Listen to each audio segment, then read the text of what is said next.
El 25 de julio de 1976, una niña de 7 años aguardaba a su padre frente a la puerta de su hogar.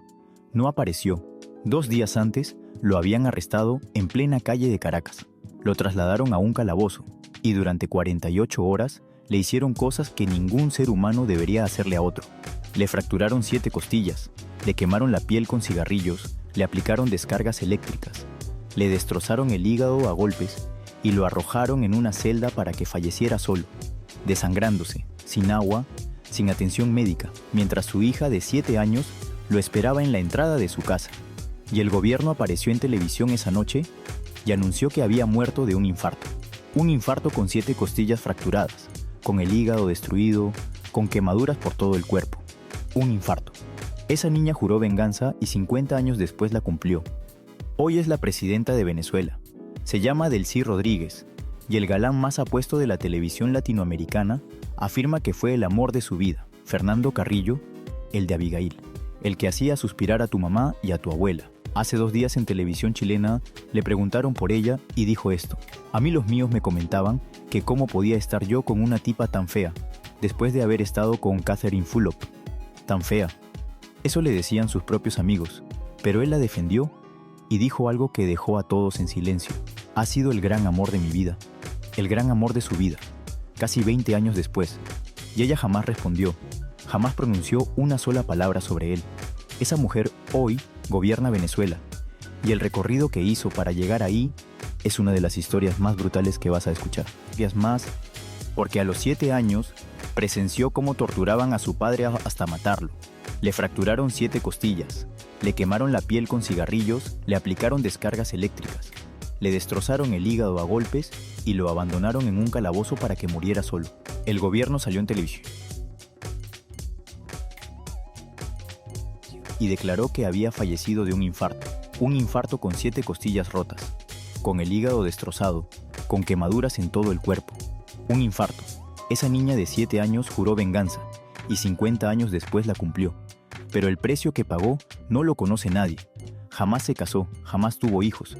El hombre que la amó la dejó después de 1 año y ella nunca volvió a hablar de él. Su pareja actual se hizo millonario con $413 millones en contratos del gobierno que ella controla. La acusan de corrupción, de violación de derechos humanos, de tortura, de persecución política, los mismos crímenes que acabaron con la vida de su padre. Y ella misma lo confesó. En 2018, frente a las cámaras, pronunció estas palabras exactas: la revolución bolivariana fue nuestra venganza personal. Venganza personal. Hoy vas a descubrir 4 cosas. 4 cosas que van a transformar completamente cómo ves a esta mujer. Primero, ¿qué le hicieron exactamente a su padre durante 48 horas en ese calabozo? Los detalles que la autopsia reveló: 7 costillas rotas, quemaduras de cigarrillo, descargas eléctricas, el hígado reventado y la mentira que el gobierno transmitió en cadena nacional mientras el cadáver todavía estaba caliente. Segundo, la historia completa de su romance con Fernando Carrillo, el galán de Abigail. Las palabras precisas que él pronunció sobre ella, por qué sus amigos le decían que estaba loco y por qué, casi 20 años después, todavía la llama el amor de su vida, mientras ella jamás dijo una sola palabra sobre él, nunca confirmó la relación, nunca respondió. Si este tipo de historias te atrapan, suscríbete al canal para no perderte lo que viene. Tercero, las 40 maletas. Enero de 2020, 3 de la mañana, aeropuerto de Madrid. Ella tenía prohibido pisar Europa, estaba sancionada, tenía los activos congelados, no podía ingresar, pero aterrizó con 40 maletas que nadie inspeccionó, con el ministro y 198 empresarios que hoy están presos por corrupción recibiéndola.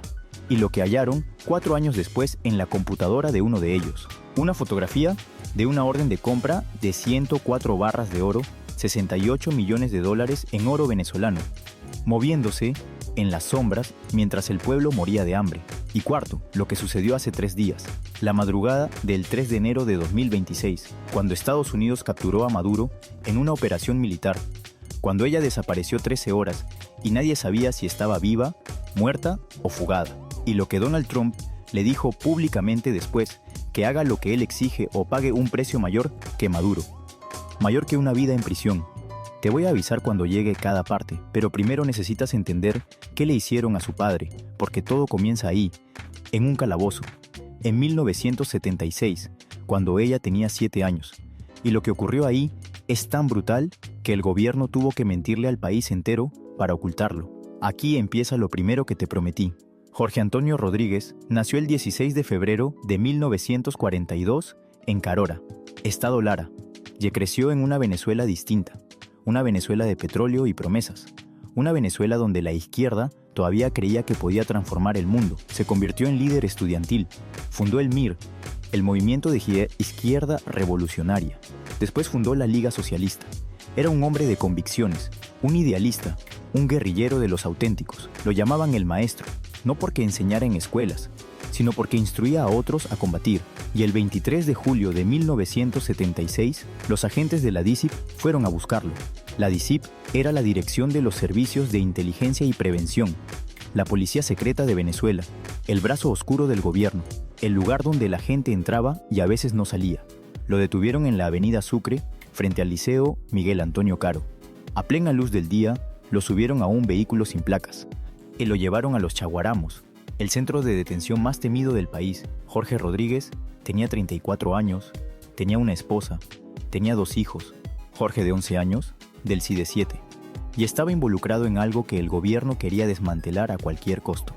5 meses antes, el 27 de febrero de 1976, un grupo de guerrilleros había secuestrado a William Frank Niehaus. Niehaus era el presidente de Owens, Illinois, en Venezuela, una empresa estadounidense que fabricaba botellas de vidrio. Era un gringo adinerado, un ejecutivo de alto rango, un símbolo del imperialismo yanqui para los grupos de izquierda de la época. Lo secuestraron en su propia residencia en Caracas, drogaron a su esposa, inmovilizaron a su familia, se lo llevaron en la noche. Los secuestradores se identificaron como el Comando Revolucionario Argimiro Gabaldón. Eran integrantes de la Organización Revolucionaria, una facción vinculada a la Liga Socialista. La Liga Socialista de Jorge Rodríguez. Exigían un rescate millonario, distribución de alimentos para los pobres, la publicación de un manifiesto en periódicos internacionales. El secuestro se prolongaría 3 años y 4 meses. Es considerado uno de los más extensos en la historia de Venezuela. Y cuando la DICIP detuvo a Jorge Rodríguez, querían información. Querían saber dónde tenían oculto al gringo. Querían nombres, direcciones, planes. Y para obtener esa información, estaban dispuestos a hacer lo que fuera necesario. Una diputada de la Asamblea Nacional lo describió años después en un homenaje oficial. Estas fueron sus palabras exactas. Luego de bárbaras torturas que le reventaron sus huesos, costillas, hígado y corazón, fue dejado en un calabozo tirado para morir solo. Tirado para morir solo. La autopsia documentó cada detalle. 7 costillas fracturadas, el tórax hundido a golpes, quemaduras de cigarrillo en toda la piel, lesiones por descargas eléctricas en múltiples zonas del cuerpo, el hígado destrozado por los impactos, hemorragias internas masivas, contusiones toracoabdominales. Lo torturaron durante 48 horas continuas, 2 días, 2 noches, sin detenerse. Querían que hablara, que delatara, que entregara a los suyos. Pero Jorge Rodríguez no habló, no delató a nadie, no entregó ningún nombre, se llevó los secretos a la tumba. Y cuando terminaron con él, cuando ya no podían sacarle nada más, lo arrojaron en una celda, sin agua, sin atención médica, sin nadie que lo escuchara, y lo dejaron desangrarse lentamente durante horas hasta que murió. El 25 de julio de 1976, tenía 34 años, una esposa que lo aguardaba en casa, 2 hijos que no comprendían por qué papá no llegaba, y un país que estaba a punto de escuchar la mentira más grande de la década. A las 3 de la tarde, una niña de 7 años esperaba a su padre en la puerta de su casa. No llegó ese día, no llegó al siguiente, no llegó nunca. Esa noche el ministro de Relaciones Interiores, Octavio Lepach, apareció en televisión en horario estelar. Cuando todo el país estaba frente al televisor, miró a la cámara y pronunció estas palabras. El señor Jorge Rodríguez falleció de muerte natural, a consecuencia de un infarto. 7 costillas rotas, quemaduras de cigarrillo, descargas eléctricas, el hígado destrozado, hemorragias internas, y el ministro lo llamó infarto en cadena nacional, frente a todo el país, frente a la esposa que acababa de quedarse viuda, frente a los hijos que acababan de quedarse huérfanos, mintiendo. Pero la autopsia no miente, y fue José Vicente Rangel, el periodista que después sería vicepresidente de Hugo Chávez, quien denunció públicamente la verdad. Gracias a esa denuncia, el escándalo estalló. Varios funcionarios de la DICIP fueron destituidos, incluyendo al director Aristides Saldaña. Los enjuiciaron, los condenaron a 20 años de prisión por tortura y homicidio, 20 años por torturar a un hombre hasta matarlo, 20 años. Y después salieron y continuaron sus vidas, y nadie más pagó. Pero la niña de 7 años no olvidó. Esa niña vio a su madre destrozada, la vio llorar noche tras noche, la vio convertirse en una mujer consumida por la amargura y la rabia. Esa niña presenció el funeral. Vio el ataúd cerrado, porque el cuerpo estaba demasiado deteriorado para mostrarlo. Esa niña escuchó las noticias, oyó al ministro mentir. Comprendió con 7 años que el gobierno había asesinado a su padre, y después había mentido sobre cómo murió. Esa niña vio cómo el país seguía adelante como si nada hubiera ocurrido, como si un hombre torturado hasta la muerte en un calabozo no importara. Y algo se quebró dentro de ella, algo que nunca se iba a reparar, algo que la definiría durante los próximos 50 años. Esa niña se llamaba Delcy Eloína Rodríguez Gómez. Nació el 18 de mayo de 1969 en Caracas. Fue una niña normal hasta los 7 años. Tenía un papá que la adoraba. Tenía un hermano mayor. Tenía una mamá. Tenía una casa. Tenía una vida. Y el 25 de julio de 1976 todo eso terminó. Su papá no llegó. Y nunca más llegó. Y el gobierno mintió sobre cómo murió. Y los que lo mataron solo fueron a la cárcel 20 años. Y después salieron y prosiguieron sus vidas. Y nadie más pagó. Piensa en eso un momento. Torturan a tu padre hasta matarlo. Le rompen 7 costillas. Le queman la piel con cigarrillos. Le aplican descargas eléctricas. Le revientan el hígado. Lo abandonan en una celda para que fallezca solo. Y después salen en televisión a decir que murió de un infarto. Y los culpables van a la cárcel 20 años y salen. Y tú tienes que cargar con eso toda la vida. Cada día, cada noche. Sabiendo que los asesinos de tu padre están libres. Sabiendo que el gobierno mintió. Sabiendo que nadie pagó realmente el precio. ¿Qué le hace eso a una persona? ¿Qué le hace eso a una niña de 7 años? ¿Qué queda después de algo así? Lo que quedó fue rabia. Una rabia que no cabía en ningún lugar del mundo. Una rabia que iba a moldear los próximos 50 años de su vida. Y juró venganza. Pero aquí viene algo que lo cambia todo. Algo que explica cómo una niña traumatizada se convierte en la mujer más temida de un país. Porque no fue ella quien decidió vengarse. No fue una resolución que tomó sola. Fue su madre. Fue su madre quien la programó para esto. Delcy Gómez, la viuda, quedó aniquilada por esa muerte. Era una mujer joven. Tenía 2 hijos pequeños. Tenía una vida por delante. Pero todo eso murió con su esposo en ese calabozo. Lo que quedó fue rabia. Una rabia que no tenía cabida en ningún rincón del mundo. Y esa rabia necesitaba un propósito. Necesitaba un objetivo. Necesitaba herederos. Un viejo amigo de la familia lo describió así años después en una investigación periodística. Delcy Gómez quedó marcada por ese crimen. Ella instigó en sus hijos la obligación de ser los mejores, conquistar el poder y vengar la muerte de su padre. Instigó. No los consoló después del funeral, no los dejó llorar y seguir adelante. No les permitió tener una infancia normal tras la tragedia. Los entrenó, los programó, los convirtió en instrumentos. Cada mañana, antes de ir a la escuela, les recordaba quién era su padre. Un mártir, un héroe, un hombre que murió por sus ideales, un revolucionario que entregó su vida por los pobres. Cada noche, antes de dormir, les recordaba quiénes eran sus enemigos. El gobierno, la policía, el sistema, los ricos, los poderosos. Todos los que habían asesinado a su padre y habían mentido sobre su muerte. Todos los que dormían tranquilos mientras ellos cargaban con ese dolor. Y cada día, sin excepción, sin descanso, sin dejarles olvidar ni por un instante, les recordaba cuál era su misión: ser los mejores, estudiar más que nadie, trabajar más que nadie, llegar al poder y vengar. 23 años desde 1976 hasta 1999, 23 años de adoctrinamiento, 23 años de preparación, 23 años aguardando el momento. Delcy no tuvo infancia después de los 7 años, tuvo entrenamiento, no tuvo adolescencia, tuvo preparación, no tuvo juventud, tuvo espera. Estudió en un colegio público de Caracas vinculado a la Universidad Central de Venezuela. Obtenía las mejores calificaciones. Era seria, callada, intensa. Los que la conocieron en esa época cuentan que casi nunca sonreía, que siempre parecía estar pensando en otra cosa, que había algo duro en su mirada. Después, ingresó a la Facultad de Derecho de la Universidad Central de Venezuela, la misma casa de estudios donde su padre había sido líder estudiantil. Recorrió los mismos pasillos que él había transitado, se sentó en las mismas aulas donde él había estado, estudió las mismas leyes que él había querido transformar, pero no fue suficiente. Se marchó a Francia, a la Universidad de París, a estudiar Derecho Laboral y Sindical, a prepararse aún más. Regresó a Venezuela con un currículum impecable, con idiomas, con títulos internacionales, con todo lo necesario para ingresar al poder, y esperó pacientemente. Esperó mientras Venezuela se hundía en crisis, esperó mientras los gobiernos iban y venían, esperó hasta que surgiera alguien que pudiera utilizar, alguien que pudiera llevarla al poder, alguien que le permitiera cumplir la promesa que le había hecho a su madre. Ese alguien llegó en 1999, se llamaba Hugo Chávez.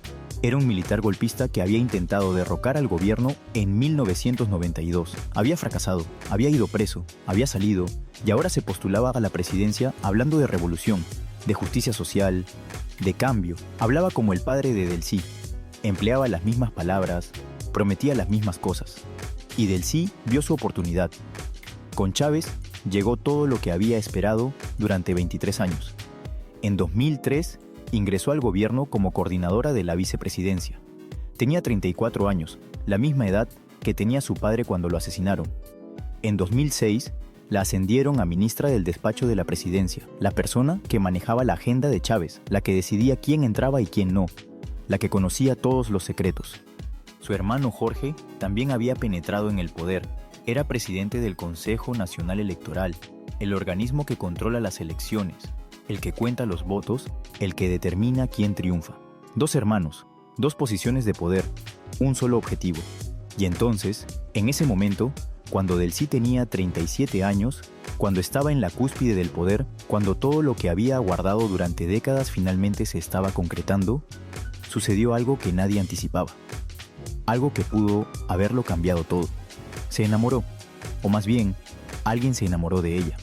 Aquí llega lo segundo que te prometí. Y esta es la parte que nadie se espera. Fernando Carrillo la conoció en 2006 a través de amigos en común, en alguna reunión, en algún evento. Los detalles precisos no importan. Lo que importa es quién era él. Fernando Carrillo tenía 40 años. Era el galán más célebre de Venezuela, posiblemente el más reconocido de toda Latinoamérica.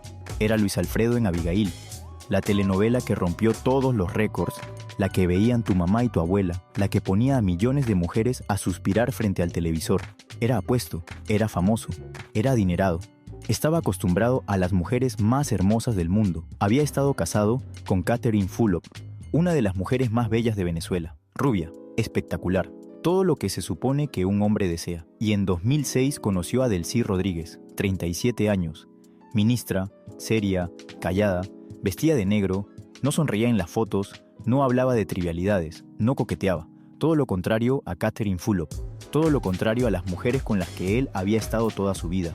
Y se enamoró de ella. Años después, en una entrevista en el programa LAM de Argentina, le consultaron sobre esa relación y él fue brutalmente sincero. Fue que fue una relación difícil, porque tanto del lado de ella le decían que cómo podía estar con una persona como yo, y a mí los míos me comentaban que cómo podía estar yo con una tipa tan fea después de haber estado con Catherine Fulop. Tan fea. Esas fueron las palabras. Sus propios allegados se lo decían. El círculo más íntimo del galán, más apuesto de Venezuela, le preguntaba cómo podía estar con alguien así, pero él no les hizo caso. La defendió y pronunció algo que reveló lo que genuinamente sentía. Delcy es bella, brillante, es protectora y una lumbrera. Se lee un libro de 500 páginas en una noche. 500 páginas en una noche. No hablaba de su aspecto físico, hablaba de su mente, de su intensidad, de su inteligencia, de algo que él percibía en ella y que nadie más parecía notar. La relación duró un año, entre 2006 y 2007. Fue discreta, sin escándalos, sin fotografías en revistas, sin declaraciones públicas. Y terminó. Nadie sabe con exactitud por qué. Ella jamás habló de eso. Nunca lo mencionó en ninguna entrevista, nunca confirmó siquiera que la relación hubiera existido. Pero él sí habló. Hace apenas 2 días, el 5 de enero de 2026, Casi 20 años después de esa relación, Fernando Carrillo apareció en el matinal de Chilevisión. Estados Unidos acababa de capturar a Maduro. Delcy acababa de asumir la presidencia. Todo el mundo hablaba de ella, y le preguntaron a Fernando si ella había traicionado a Maduro, y él la defendió como si todavía estuvieran juntos, como si esos 20 años no hubieran transcurrido. Imposible. Si hay alguien chavista en Venezuela, es el presidente Maduro, y si hay alguien madurista en Venezuela, es la vicepresidenta Delcy Rodríguez. No he conocido una mujer más fiel, más leal, más honesta, más noble, más valiente. Fiel, leal, honesta, noble, valiente. Casi 20 años después, una relación de un año. Y él la describía así. Y entonces dijo: esto ha sido el gran amor de mi vida, el gran amor de su vida. Los conductores del programa se quedaron en silencio. No sabían qué decir. El galán de Abigail, casi 20 años después, llamando a la presidenta de Venezuela el amor de su vida. Pero aquí viene lo más revelador. Ella nunca respondió. Nunca confirmó la relación públicamente, nunca habló de él en ninguna entrevista, nunca dijo: sí, fue el amor de mi vida también. Nunca dijo nada. Silencio. El mismo silencio que ha sostenido toda su existencia sobre cualquier cosa que no sea poder. Quizá tú también conoces a alguien así, alguien que tuvo la posibilidad de amar, de ser feliz, de tener una vida diferente. Un hombre que la amaba de verdad, que la defendía cuando todos la criticaban, que veía en ella algo que nadie más notaba, y lo dejó ir por el trabajo, por el poder, por la venganza, por una promesa que le hizo a su madre cuando tenía 7 años. Fernando Carrillo siguió su camino. Se casó con María Gabriela Rodríguez. Tuvo 2 hijos, Ángel Gabriel y Milo. Delcy continuó ascendiendo, de ministra a canciller, de canciller a presidenta de la Asamblea Constituyente, de ahí a vicepresidenta. Siempre sola, siempre hacia arriba, siempre cumpliendo la promesa. Dale like y suscríbete si quieres seguir descubriendo historias como esta. Bebu. Y aquí te hago una pregunta. Una pregunta que quizá tú también te has formulado alguna vez. ¿Cuánto vale una promesa? ¿Vale más que el amor? ¿Más que la felicidad? ¿Más que una vida? Delcy tenía 37 años cuando conoció a Fernando Carrillo. Todavía podía tener hijos, todavía podía formar una familia, todavía podía elegir otro sendero. Y un hombre la amaba, un hombre que la defendía públicamente, un hombre que veía en ella algo que nadie más percibía, un hombre que casi 20 años después todavía la llama el amor de su vida. Y ella eligió la venganza, eligió el poder, eligió la promesa que le hizo a su madre cuando tenía 7 años. Una promesa que una niña traumatizada le hizo a una madre destruida. Una promesa que nunca debió existir. Una promesa que envenenó toda su vida. Y hoy, a los 56 años, está sola, sin hijos, sin esposo, sin el amor de su vida, con el poder de Venezuela en sus manos y nada más. Pero mientras ascendía, las consecuencias de sus decisiones comenzaron a acumularse. En 2015, en una cumbre del Mercosur en Paraguay, protagonizó un enfrentamiento con Mauricio Macri, el presidente de Argentina. Él le reclamó por los presos políticos en Venezuela. Ella estalló, lo acusó de todo, mostró fotografías, gritó, señaló. Maduro la felicitó públicamente por haberle mandado a las duchas a Macri. Ese era su estilo. Confrontación, ataque, sin filtro. Y las sanciones comenzaron a llegar. En abril de 2018, México congeló sus activos. En junio de 2018, la Unión Europea la sancionó, congeló sus bienes, le prohibió la entrada a Europa, la acusaron de socavar la democracia. En julio de 2018, Suiza hizo lo mismo. En septiembre de 2018, Estados Unidos la sancionó por corrupción y violación de derechos humanos. En 2019, más sanciones. Canadá, el Tratado Interamericano de Asistencia Recíproca. Delcy Rodríguez se convirtió en una de las mujeres más sancionadas del planeta. No podía viajar a Europa, no podía viajar a Estados Unidos, no podía desplazarse a casi ningún lado. Su pasaporte valía menos que el papel en que estaba impreso. Y sin embargo, en enero de 2020 aterrizó en Madrid a las 3 de la mañana con 40 maletas. Pero antes de contarte eso, necesitas saber qué ocurrió en 2017. Porque en 2017, 10 años después de que Fernando Carrillo saliera de su vida, apareció otro hombre, Youssef Abou Nassif, 36 años, venezolano de origen libanés, empresario, o al menos eso figuraba en sus tarjetas de presentación, Porque la historia de Joseph no es una historia de amor. No es el relato de un hombre que la amaba.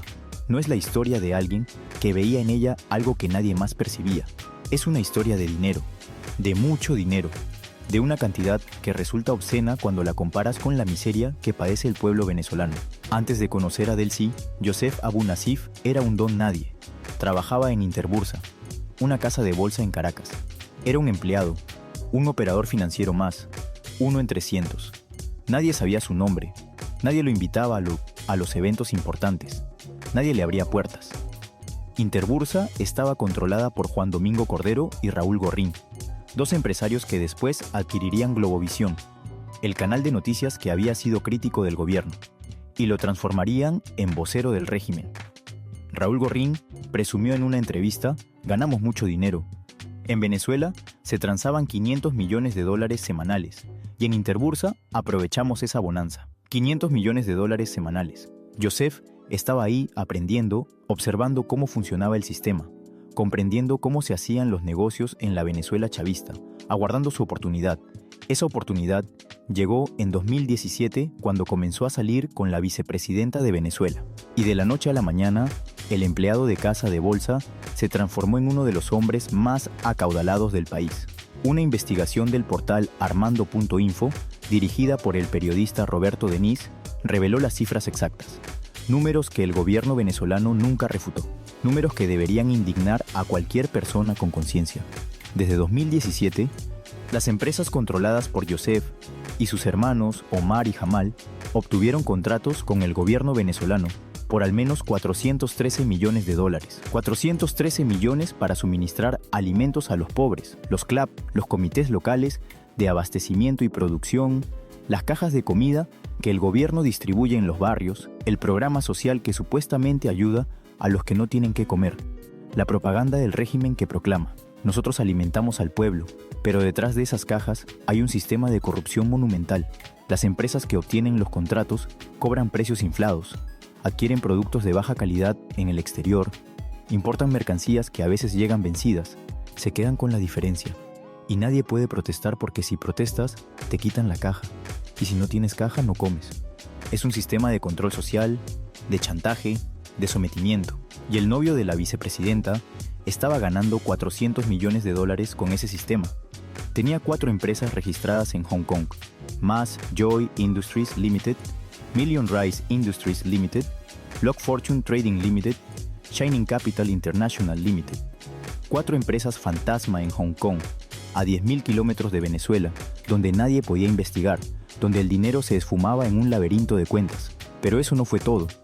En 2019, otra de sus compañías, Black Fortune Trading Limited, obtuvo un contrato adicional por €145 millones para importar kits de hemodiálisis, los equipos que necesitan los pacientes renales para sobrevivir, los que limpian la sangre de toxinas cuando los riñones ya no funcionan. Sin esos kits, la gente muere. Y en Venezuela, esos kits escasean. Los hospitales no tienen suficientes. Los pacientes hacen fila durante horas. Algunos fallecen esperando. Una enfermera en un hospital de Caracas le dijo a un paciente que buscaba diálisis: anótate en la lista a ver si muere o fallece algún paciente. Es la opción que tienes. Esa es la realidad. Esperar a que alguien muera para poder usar su máquina. Y mientras tanto, ¿sabes cuántos pacientes renales fallecieron en Venezuela entre 2017 y 2019? 5.000. 5.000 personas. ¿Y sabes quién reveló esa cifra? Carlos Rotondaro, el exministro de Salud del propio gobierno chavista. Un general que fue presidente del Instituto Venezolano de los Seguros Sociales durante 10 años. Un hombre del régimen que tuvo que escapar de Venezuela y denunciar lo que estaba ocurriendo. Afirmó que a la cúpula del régimen no le importa que la gente muera por falta de diálisis.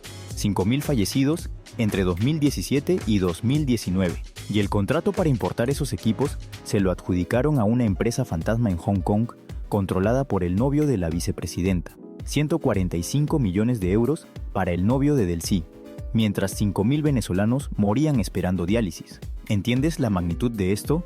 El periodista Roberto Denis lo sintetizó así en su investigación. Delcy y Jorge Rodríguez acumulan poder. A la sombra de ellos crece el emporio del clan Abu Nasif, de los contratos millonarios con Corpovex, ha pasado a controlar empresas de construcción, inmobiliarias, empaquetadoras y hasta los bodegones. Y entonces, escribió la frase que lo condensa todo. Cupido llegó con una alforja llena de contratos. Cupido llegó con contratos. No llegó con flores, no llegó con poemas, no llegó con amor. Llegó con 413 millones de dólares. Mientras el pueblo no tenía para comer, mientras los hospitales carecían de medicinas, mientras los niños morían de desnutrición, mientras 8 millones de venezolanos huían del país. Piensa en la diferencia.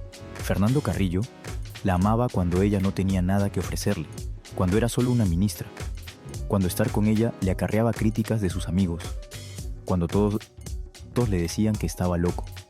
La amaba por quien era. Joseph Abu Nassif apareció cuando ella era vicepresidenta, cuando estar con ella traía contratos millonarios, cuando ser su pareja abría puertas que nadie más podía franquear. ¿Eso es amor o es negocio? Fernando Carrillo, casi 20 años después, todavía la llama el amor de su vida.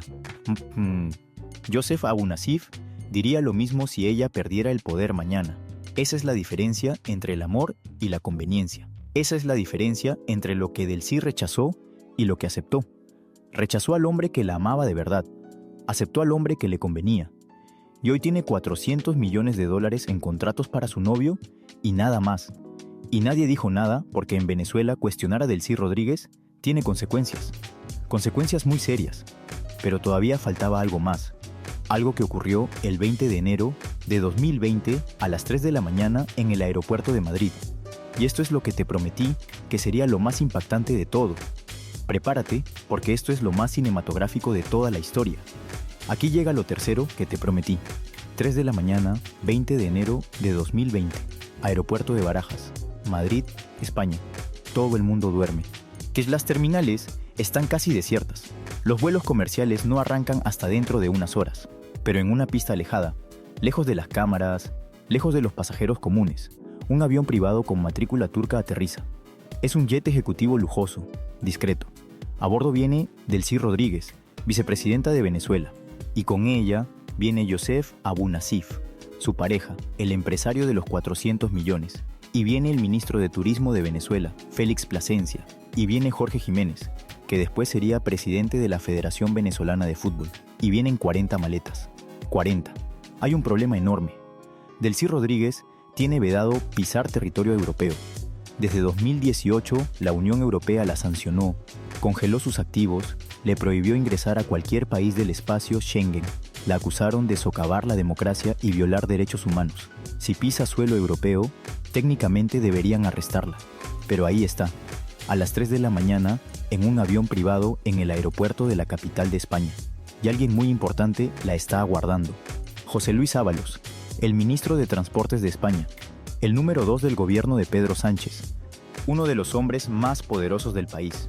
¿Qué hace el ministro de Transportes de España recibiendo a una mujer sancionada, con prohibición de entrar a Europa, a las 3 de la mañana?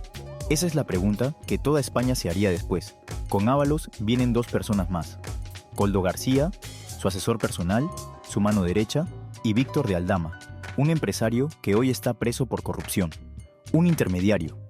Un individuo que sabía cómo mover dinero. Los 3 suben al avión.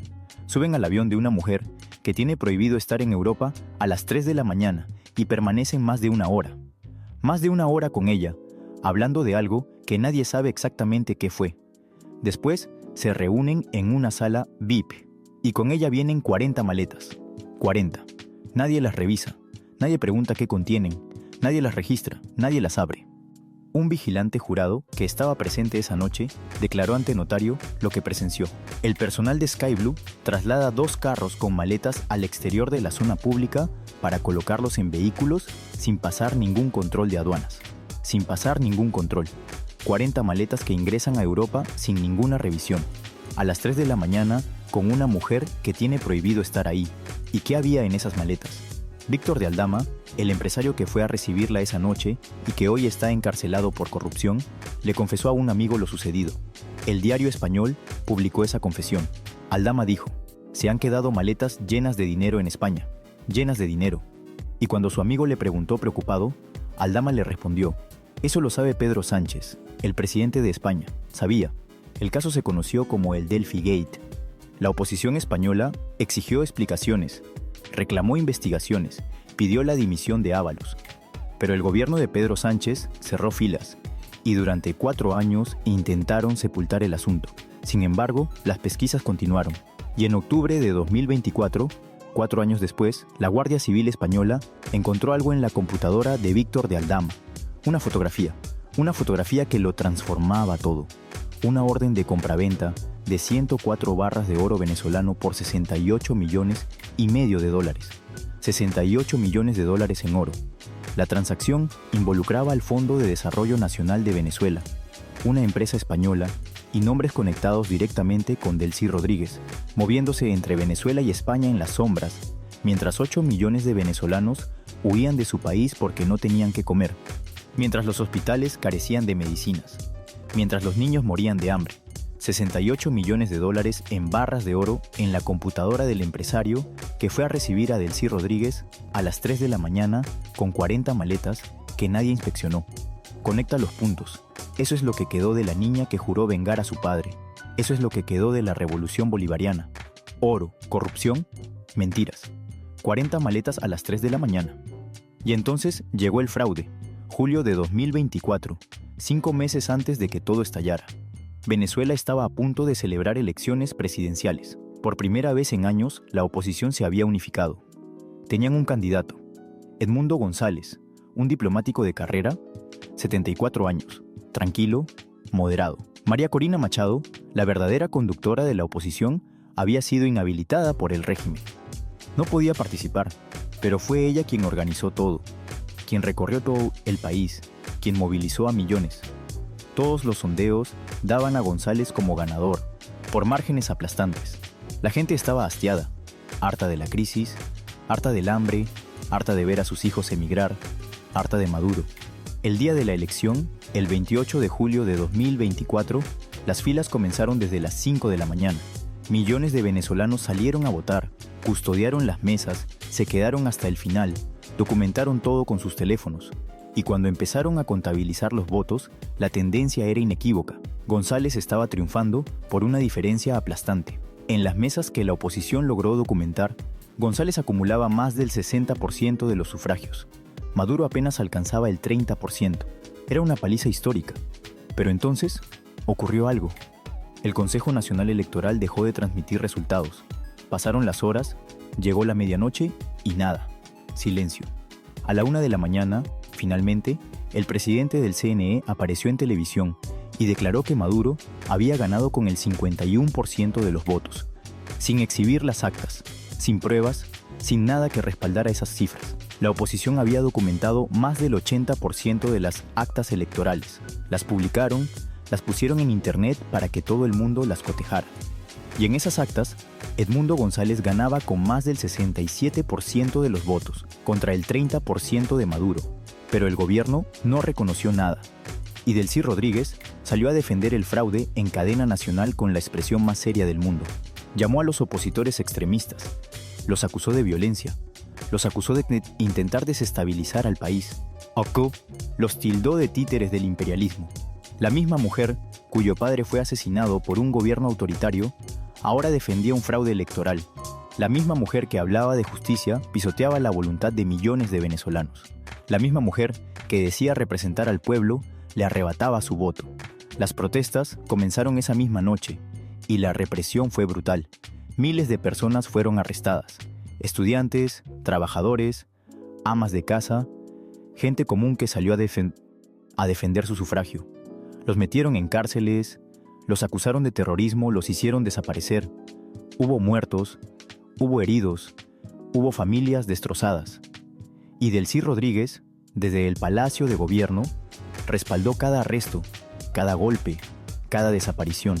Cuando me nombran a Delcy Rodríguez, lo primero que pienso es en corrupción, venganza y presos políticos. Pienso en estudiantes muertos. Eso dijo una venezolana exiliada. Estudiantes muertos por defender lo que el padre de Delcy supuestamente defendía, por luchar contra lo que ella dice combatir. La hija del torturado se convirtió en la jefa de los torturadores. La niña que lloró a su padre en un ataúd cerrado ahora ordena cerrar los ataúdes de otros. La mujer que juró combatir la injusticia ahora es la injusticia. Y quizá ni siquiera se da cuenta. Quizá después de 50 años de rabia, ya no distingue entre justicia y venganza. Quizá después de tanto tiempo odiando, ya no recuerda qué odiaba ni por qué. Quizá la niña de 7 años que aguardaba a su padre en la entrada de su casa murió hace mucho tiempo y lo que quedó es solo poder, solo control, solo sobrevivir. Eso es lo que ocurre cuando la venganza se vuelve tu única razón de existir. Te consume, te transforma, te convierte en lo que más odiabas. Y cuando te das cuenta, ya es demasiado tarde. Pero hay algo todavía más oscuro. Algo que surgió en investigaciones del Miami Herald. Según testimonios de exintegrantes del régimen que hoy cooperan con Estados Unidos, los hermanos Rodríguez están señalados de gestionar partes del Cártel de los Soles. El Cártel de los Soles, la red que supuestamente vincula a militares venezolanos de alto rango con rutas internacionales de narcotráfico. Los soles hacen referencia a las estrellas que portan los generales en sus uniformes. Son ellos quienes controlan el dinero, declaró una fuente al periódico. Ninguno de los hermanos Rodríguez ha sido formalmente acusado de narcotráfico, pero las sombras se acumulan. Y entonces, el 3 de enero de 2026, todo estalló. Aquí viene lo cuarto que te prometí. La madrugada que lo cambió todo. 4:47 de la mañana. Viernes 3 de enero de 2026. Hora de Caracas. Los venezolanos dormían. Ignoraban que su país estaba a punto de transformarse para siempre. La operación se denominó Resolución Absoluta. Bombardeos selectivos sobre instalaciones militares venezolanas. Ataques quirúrgicos con misiles de precisión. No contra ciudades, no contra civiles, sino contra bases, contra centros de comunicación, contra puntos estratégicos. Fuerzas especiales estadounidenses, los Delta Force, las tropas más letales del mundo, ingresaron a Venezuela. El objetivo era uno solo: capturar a Nicolás Maduro. 3 horas después, a las 8 de la mañana, Maduro y su esposa, Cilia Flores, estaban en un avión militar estadounidense rumbo a Nueva York. 25 años de chavismo, 11 años de Maduro. Terminaron en una noche. El mundo se despertó con la noticia. Estados Unidos había intervenido en Venezuela, había capturado al presidente, lo había sacado del país. Era algo sin precedentes en la historia moderna. Pero Delcy Rodríguez no apareció. Durante 13 horas nadie supo dónde estaba. Algunos decían que había escapado a Moscú antes del ataque, que había abordado un avión privado días antes, que sabía lo que se aproximaba. Otros que estaba escondida en algún lugar de Venezuela, en un búnker, en una casa de seguridad. Otros que también la habían detenido. 13 horas de silencio, 13 horas de incertidumbre, 13 horas en las que nadie sabía si la vicepresidenta estaba viva, muerta, presa o fugada. Y entonces apareció en una conferencia de prensa en el Palacio de Miraflores, con las luces de las cámaras iluminando su rostro.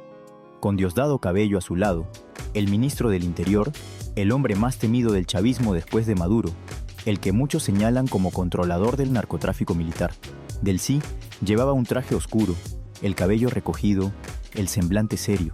Parecía agotada, parecía tensa, pero estaba ahí, viva, libre, en el Palacio de Gobierno, y pronunció estas palabras: nunca seremos esclavos, somos hijos e hijas de Bolívar. Exigimos inmediatamente prueba de vida del presidente Nicolás Maduro y prueba de vida de la primera combatiente Cilia Flores. Prueba de vida, como si no supiera exactamente dónde se encontraban, como si no hubiera estado negociando durante meses, como si todo fuera una sorpresa. Pero nada era una sorpresa, porque ese mismo día, Donald Trump dio una conferencia de prensa y reveló que su gobierno había estado en diálogo con Delcy durante meses, que ella estaba dispuesta a cooperar, que haría lo que Estados Unidos necesitara, y el Tribunal Supremo de Venezuela ordenó que Delcy asumiera la presidencia. Así, de un día para otro, sin elecciones, sin consulta popular, la hija del guerrillero torturado se convirtió en la primera mujer presidenta de Venezuela bajo supervisión de Donald Trump, con Marco Rubio monitoreando cada movimiento, con Maduro en una celda guardando juicio por narcoterrorismo. Pero había algo más, algo que el Miami Herald había revelado meses antes de la captura. Delcy y su hermano Jorge habían estado negociando con Estados Unidos en secreto a través de intermediarios en Qatar. Las conversaciones comenzaron en abril de 2024, 9 meses antes. La propuesta, una transición controlada donde Delcy permanecería en el poder. Maduro saldría, se exiliaría y los hermanos Rodríguez conservarían todo. Según el periódico, Delcy había ocultado parte de sus activos en Qatar. Tenía vínculos con la familia real catarí. Se había estado posicionando para sobrevivir la caída de Maduro desde hacía meses. Un miembro de la realeza catarí reconoció haber actuado como enlace. Las propuestas llegaron a la Casa Blanca, pero fueron rechazadas. No hubo acuerdo previo, pero el mensaje quedó claro. Delcy Rodríguez estaba dispuesta a entregar a Maduro para salvarse ella. Un analista lo resumió así: Delcy Rodríguez no se está volviendo demócrata. Quiere asegurarse de conservar un asiento en la mesa. Un asiento en la mesa. Eso es lo que queda después de 50 años. No justicia, no paz, no venganza consumada. Un asiento en la mesa. Y entonces Trump habló directamente sobre ella, en una entrevista con The Atlantic. No fue diplomático, no fue cuidadoso, no la trató como presidenta. La amenazó públicamente frente al mundo entero. Dijo que si no hacía lo correcto, pagaría un precio mayor que Maduro. Un precio mayor. Piensa en eso un instante. Maduro está en una celda en Nueva York, en un centro de detención federal. Enfrenta cargos de narcoterrorismo, de conspiración para importar cocaína, de delitos vinculados a armas. Podría pasar el resto de su existencia en prisión. Nunca más va a pisar Venezuela. Nunca más va a ver a su familia en libertad. Y Trump le dijo a Delcy que su precio sería mayor. Mayor que eso. Mayor que una vida en prisión. Eso es lo que le espera a la niña de 7 años que juró vengar a su padre si no obedece. Y si no hace lo que Washington exige, si intenta conservar el poder sin autorización. 50 años después de ese día de julio de 1976, está sola, completamente sola, sin hijos que la visiten, sin nietos que la llamen abuela, sin esposo que comparta su vida, con un novio que se enriqueció gracias a ella, pero eso no es amor, eso es negocio, con un hermano que es su socio de poder, pero eso no es familia, eso es alianza, con un país destrozado que algún día le pedirá cuentas, con 8 millones de personas que huyeron de Venezuela, 8 millones. Para dimensionarlo, es como si toda la población de Nueva York se marchara de un día para otro. Es la mayor crisis migratoria en la historia de América Latina, más extensa que cualquier guerra civil, más devastadora que cualquier terremoto, más grave que cualquier catástrofe natural. 8 millones de personas que no querían irse, que amaban su país, que tenían sus vidas allí y tuvieron que escapar porque no había comida, porque no había medicinas, porque no había trabajo, porque no había futuro, porque el gobierno de Delcy Rodríguez y Nicolás Maduro destruyó todo. Hay madres venezolanas que no vieron crecer a sus hijos porque tuvieron que marcharse a Perú, a Colombia, a Chile, a España, a cualquier lugar que las acogiera. Hay padres que fallecieron en el exilio sin volver a ver a sus familias. Hay abuelos que cuidan nietos mientras sus hijos laboran a miles de kilómetros. Hay familias fragmentadas para siempre, vidas arruinadas para siempre, sueños abandonados para siempre. Todo para que un grupo de personas pudiera mantenerse en el poder. Todo para que los hermanos Rodríguez pudieran completar su venganza. Con 800.000 niños que crecieron sin sus padres porque estos tuvieron que emigrar para enviar dinero. Con estudiantes muertos por protestar. Con presos políticos en calabozos, con 68 millones de dólares en oro moviéndose en las sombras, con 400 millones de dólares en contratos para su novio, con Donald Trump diciéndole qué hacer o pagar el precio. Hay una fotografía de Jorge Antonio Rodríguez, el padre de Delcy. Es de los años 70, antes de que lo asesinaran. Tiene el cabello oscuro, la barba cerrada, los ojos de alguien que cree en algo. Mira a la cámara con la intensidad de quien sabe que está luchando por algo más grande que él mismo. Era un idealista, un revolucionario auténtico, un hombre que creía que el mundo podía ser mejor, que combatía por los que no tenían voz, que estaba dispuesto a morir por sus convicciones. Y murió a los 34 años, torturado en un calabozo por no delatar a los suyos, por defender lo que creía, por mantenerse fiel hasta el final. Se llevó los secretos a la tumba. Nunca traicionó a nadie. Su hija tiene hoy 56 años. Ha vivido 22 años más que él. Ha tenido 22 años más de oportunidades, 22 años más de decisiones, 22 años más de senderos que podía elegir. Y en esos 22 años, ¿qué hizo? Se convirtió exactamente en lo que él murió combatiendo. Una mujer de poder que protege a los suyos mientras el pueblo sufre. Una mujer que acumula riqueza mientras millones huyen. Una mujer que habla de justicia mientras encarcela opositores. Una mujer que defiende fraudes electorales. Una mujer cuyo novio se enriqueció con la comida destinada a los pobres. una mujer sancionada por vulnerar los derechos humanos. Los mismos derechos que le violaron a su padre. Jorge Antonio Rodríguez murió hasta los 34 años creyendo en algo. Murió con convicciones. Murió sin traicionar a nadie. Murió protegiendo a los suyos. Su hija gobierna a los 56 años creyendo en nada. Solo en sobrevivir. Solo en conservar el poder. Solo en mantenerse en la mesa. Y según las investigaciones del Miami Herald, estaba dispuesta a entregar a Maduro para salvarse. Traicionar para sobrevivir. Exactamente lo contrario de lo que hizo su padre. Y esa es la tragedia más profunda de esta historia. No es que torturaran a su padre cuando ella tenía 7 años. No es que su madre la crió para vengar en lugar de para vivir. No es que nunca tuvo hijos. No es que el amor de su vida se marchó hace 20 años y ella jamás respondió cuando él la llamó el amor de su vida. No es que esté sola a los 56 años. Es que después de todo lo que sacrificó, después de toda la preparación, después de 23 años aguardando, después de toda la venganza, después de alcanzar el poder absoluto, se convirtió en lo que su padre más odiaba. Se transformó exactamente en lo que él murió combatiendo. Y ya es demasiado tarde para volver atrás.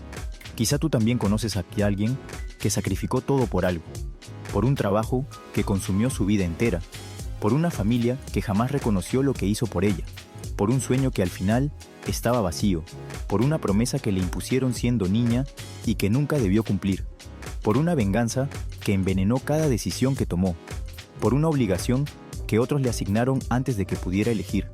Y cuando llegó al final, cuando logró lo que perseguía, cuando finalmente tuvo todo lo que se supone que deseaba, se percató de que estaba sola, de que el precio había sido demasiado elevado, de que ya no había forma de recuperar lo que dejó en el camino, que los años no regresan, que las decisiones no se borran, que el amor que rechazaste no vuelve, que los hijos que no tuviste no van a aparecer, que la familia que no formaste ya no puede formarse, que la vida transcurre mientras estás ocupado vengando el pasado. A lo mejor tú también tuviste que sacrificar algo valioso por una obligación que otros te impusieron. A lo mejor tú también dejaste ir a alguien que te amaba porque tenías otras prioridades. A lo mejor tú también cargaste con una rabia que no era tuya, que te heredaron, que te enseñaron desde pequeño. A lo mejor tú también miraste hacia atrás un día y te preguntaste si todo había valido la pena. La diferencia es que tú probablemente no arrasaste un país en el proceso. La diferencia es que tú probablemente no tienes 8 millones de vidas rotas sobre tu conciencia. La diferencia es que tú todavía puedes cambiar.